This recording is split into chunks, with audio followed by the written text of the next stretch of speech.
આજે આપણે 4,500થી વધારેનો પ્રોફિટ કરેલો છે અને એના જે ટ્રેડ છે, મેં ટ્રેડ તો ઘણા લીધેલા, પણ સારામાં સારા જે ટ્રેડ સેટઅપ હતા એ હું તમને અત્યારે બતાડું છું બેંક નિફ્ટીના.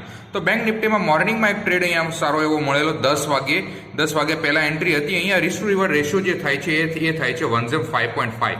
પછીનો જે ટ્રેડ છે એ આપણને મળે છે 10:30 વાગે આજુબાજુ અને એની અંદર રિસ્ક ટુ રિવર્ડ રેશિયો મળે છે 1:10 સુધી. અને પછી એક ટ્રેડ સેટઅપ અહીંયા મળેલું, પણ અહીંયા સ્ટોપ લોસ જે હતો એ મોટો થતો હતો, એટલે આપણે જરાક વાટ જોવાની થાય અને એ વાટ જોઈ તો અહીંયા ટ્રેડ કોઈ મળતો નથી, તો અહીંયા કોઈ ટ્રેડ નથી લીધેલો. પછી માર્કેટ અહીંયા આવ્યું અને ત્યાં માર્કેટે જ્યાં મોર્નિંગમાં રિવર્સલ કરેલું તે જ લોકેશનથી માર્કેટે સપોર્ટ લીધો, પણ અહીંયા ટ્રેડ નહીં થાય કારણ કે અહીંયા સુધી બેરિશ ઓર્ડર ફ્લો હતો. જ્યારે એ બેરિશ ઓર્ડર ફ્લો બુલિશમાં કન્વર્ટ થાય ત્યારે આપણને ટ્રેડ મળે અને ટ્રેડની અંદર રિસ્ક ટુ રિવર્ડ રેશિયો મળે છે 1:15 થી વધારે.